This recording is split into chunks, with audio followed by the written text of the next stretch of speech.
Video बनाने का हंस रहा है। जलवा है हमारा। देखो बेसरम को देखो। आयुष गेमर जी, आयुष गेमर जी, अब पिछली बार मैंने बोला था कि पेज पे गाने से बढ़ता है, साला का 200 हो गया, 200 से ज़्यादा हो गया इसका सब्सक्राइबर। गाइस सो मैं फिर से एक नया ब्लॉग लेके आ चुकी हूँ आप लोगों का दिमाग पकाने के लिए। और आज का थंबनेल देख के तो आप लोग समझ ही गए होंगे ब्लॉग किस चीज़ पर है और ब्लॉग क्या है। तो गाइस चलो 5 minutes later. हेलो गाइस, जैसे कि आप लोगों को पता है कि मैं कुछ दिन पहले बिहार गई थी, पर बिहार जाने में तो कोई प्रॉब्लम नहीं हुआ हम लोगों को, पर बिहार से दिल्ली आने में जो हम लोग को प्रॉब्लम हुआ है ना, ओ माय गॉड। देखो चलो गाइस लगता है यहाँ पर बाढ़ आया था, पूरा गाँव डूब चुका है जैसा कि आप लोग देख सकते हैं। मतलब अभी तक हम लोग सिर्फ घर से निकले थे तो ये कांड हो चुका था, इतना बड़ा कांड, पूरा घर वर सब डूब गया था। तो गाइस हम लोग जहाँ पर नज़र डाल रहे थे वहाँ पर पानी, जहाँ पर नज़र डाल रहे थे वहाँ पर पानी, इतना पानी ही पानी। अभी तो आपने रियल नज़ारा देखा ही कहाँ है गाइस, अभी तो रियल चीज़ आप लोगों ने देखा ही नहीं है। तो नॉर्मल है कि घर वर डूब गया भाई, जो रिवर था, नदी था, उसमें जो उफान मार रहा था ना, वो भगवान, मुझे नहीं पता कितना ऊपर क्यों कर रही थी भाई साहब। नदी को देख के तो मेरे हक्के पक्के छूट गए, देखोगे ना तो आप लोग भी एकदम क्या कहूँ कि लहरों की आवाज़ सुन के तो आपको तो लगेगा कि सही में आप डूब ही रहे हो। रुको सुनाती हूँ गाइस, आप लोग का इंतजार खत्म हुआ, आ गया वो नदी। भाई साहब कितना ज्यादा बाढ़ आया हुआ था, इसकी लहरें जो लग रही थी कि आप लगता है मैं जिस पे बैठी हूँ ना उसको भी डुबा ले जाएगा। रुको क्लाइमैक्स अभी बाकी है।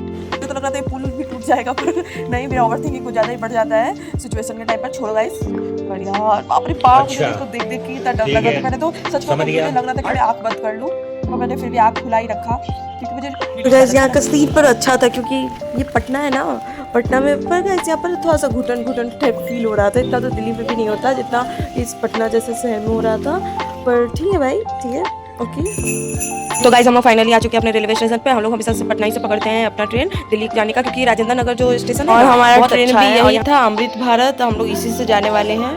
गाइस हम लोग ट्रेन में बैठ भी चुके हैं और ट्रेन में बैठते ही हम लोग को भूख लग गया, हम लोग कुछ खाने लगे, चिबाने लगे। और गाइस आपको विश्वास नहीं होगा, हम लोग 12 बजे तक खाते ही थे, क्योंकि हम लोग रात को ही ट्रेन पकड़े हुए थे, 12 घंटा का ट्रेन था। अब 12 घंटा हम लोग क्या क्या चाप रहे थे, हम लोग खुद ही समझ में आ रहा था। बस खाते ही जा रहे थे, इधर उधर का सामान खाते पीते हम लोग। मैं सोचो कि मैं अकेले ही खा रही थी, मतलब पूरा फैमिली था। और मेरी मम्मी को मत देखो यार, उनको व्रत था, मैं उनको चिढ़ा नहीं रही थी, पर उनका व्रत था तो नहीं खा पाई कुछ भी, भर रात भूखे थी। गाइस जानते हो ना, भूखे प्यासे सफर करना कितना हार्ड होता है। इतना सब कुछ खाने के बाद भी कुछ चीजें बच चुकी थी। ये सोच रहे हैं कि मेरा भाई ऐसे क्यों देख रहा है ऊपर में, तो बस इसलिए देख रहा है क्योंकि मैं ऊपर बैठी हूँ। मैं ऊपर सपना था कि मैं ऊपर बैठूँ, इतने दिनों के बाद मैं ऊपर बैठी हूँ, क्योंकि मैं जब भी आती हूँ ट्रेन में तो मेरा एक ही चीज़ आता है कि भाई ऊपर वाला सीट मिल जाए, आराम से सोते जाऊँगी। पर ये ट्रेन पूरा ही खाली था, मज़ा आ रहा है। गाइस मुझे मेरी मम्मी ने दिया एक केला, फिर मैंने वो पूरा खाओ के चपट किया, तो फिर मम्मी ने मुझे दूसरा केला भी थमा दिया, क्योंकि मम्मी जानती है कि मुझे क्या मिलते रहता है खाने पीने के लिए। और देखो अभी और कितने सारे केला भी है और सेब भी है और एक फ्रूट था, पर मुझे इसका नाम याद नहीं है तो मैंने नहीं खाया। बस गाइस सब अपने अपने फ़ोन में लग गए, सबके पास अपना अपना फ़ोन है, सब अपने अपने फ़ोन में बिजी हो गए। पता नहीं ये लोग कौन पंचवर्षीय योजना बना रहे थे दुनिया की ब्लॉग में, घुसते ही सब अपने अपने फ़ोन में लग जाते हैं।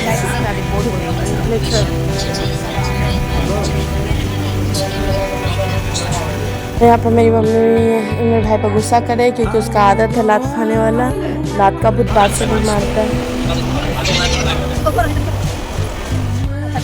सारा सामान दिया तो आई थिंक जनरल के लिए और क्या चाहिए, हम लोग रिजर्वेशन नहीं कराए थे, जनरल में बैठे हुए पर टिकट लेके बैठे हुए, सिलेवरी बैठी हुई है, टिकट लेके बैठे हुए ना, सिलेवरी में बैठता है।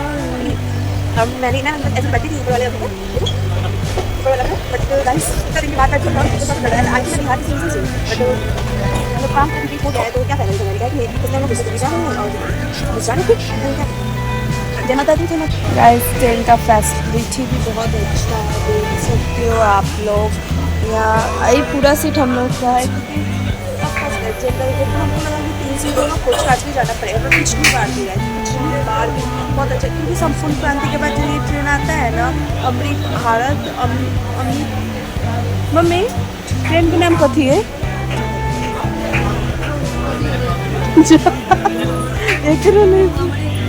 अमृत, हाँ। तो संपूर्ण क्रांति के बाद जो अमृत भारत एक्सप्रेस आता है ना, उसमें ये लोग हमको ब्लॉग बनाने नहीं देंगे, आपको पता है। उसके बाद पता है गाइस हमारे साथ क्या हुआ, कुछ ऐसा।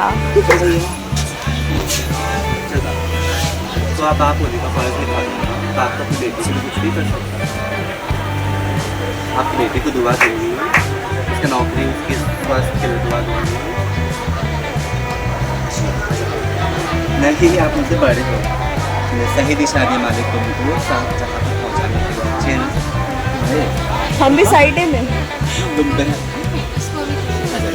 मालिक हमेशा खुश रखी, रुका हुआ काम हो।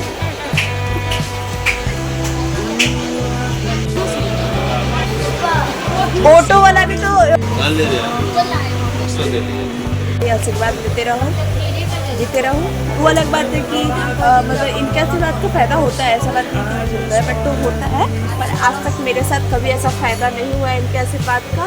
मेरा लाइफ जैसा ठंड था वैसा ही और आई थिंक रहेगा। ठंड है गाइस, ठंड है, मेरा लाइफ ठंड है। सोचती हूँ कि चलो भाई लाइफ में कुछ अच्छा हो रहा है, बहुत अच्छा हो रहा है। तब भी ठंड होने का स्थिति पैदा हो जाता है और मेरा लाइफ ठंड नहीं जाता। खाना ऑफ कोर्स मैरिज सब लोग खाना नहीं खाते तो क्या खाते। फिर हम लोग चले गए वॉशरूम में हैंड वॉश करने, क्योंकि हम लोग का हाथ जूठा था। गाइस मैं बाथरूम में जाऊंगी और फोटो क्लिक्स नहीं करूंगी, ऐसा कभी हो सकता है क्या? मुझे मज़ा आते रहता है। फिर मैंने देखा कि कुछ ज़्यादा टाइम हो गया मुझे बाथरूम में, तो मैं यहाँ से निकल कर वापस अपनी सीट पे जाके बैठने लगी। फिर गाइस मैं आप लोगों को टाइम दिखाना भूल गई, पर पता है आपको कितना बज रहा है? अभी 1 बज रहा था। 1 बजे रात तक हम लोग जगे हुए थे, बस नौटंकी कर रहे थे। और फिर मुझे लगा कि नहीं भाई आप सो ही जाना चाहिए, क्योंकि मेरा जो भाई लोग था, मेरी मम्मी लोग थी, सब सो गई थी, सिर्फ मैं ही एक जगी हुई थी।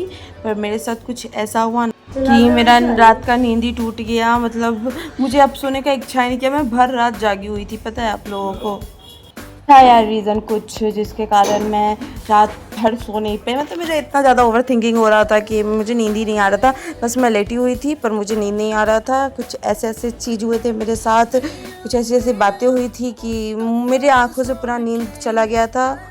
मुझे समझ नहीं आता आगे मैं कैसे रिएक्ट करूँ, क्या करूँ। पर ठीक है यार, सब अपने लाइफ में। आप लोग ना मेरी बातों से मेरी हालत का अनुमान नहीं लगा सकते, इसलिए खुद देख लीजिए। मतलब मेरे फैमिली मेरे साथ थे, मतलब मैं रो तो रो कैसे, छुपाऊँ तो छुपाऊँ कैसे। मतलब ये जो फीलिंग्स था ना गाइस, इमोशंस था, मतलब रुकने से भी नहीं रुकने वाला ऐसा था। हंसूँ, रोऊँ, मतलब नॉर्मल कैसे, मतलब कुछ भी करूँ, कैसे रहूँ। मैं दिखा रही थी कि हाँ भाई मैं हंस रही हूँ, मुझे कुछ नहीं हुआ है, पर मेरी आंखें सब कुछ बयां कर रही थी सबको। आगे नहीं बोल सकती वरना मैं रोने लगूँगी। कुछ कहो तो मुझे मेरे हालत पे ही हंसी आ रही थी। मतलब यार मैं कैसी थी, कैसी हो गई। नहीं लाइफ में थोड़ा सा दुख दर्द नहीं आएगा तो मेरा लाइफ नहीं कहलाएगा। बहुत दिक्कत है गाइस।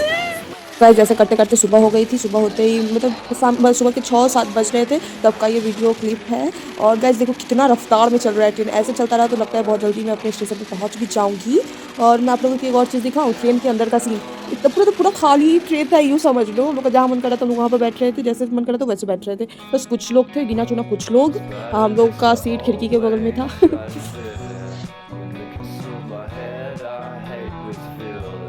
ऐसे ही हमारा सफ़र कटा, पूरे 12 घंटा का सफ़र कट गया।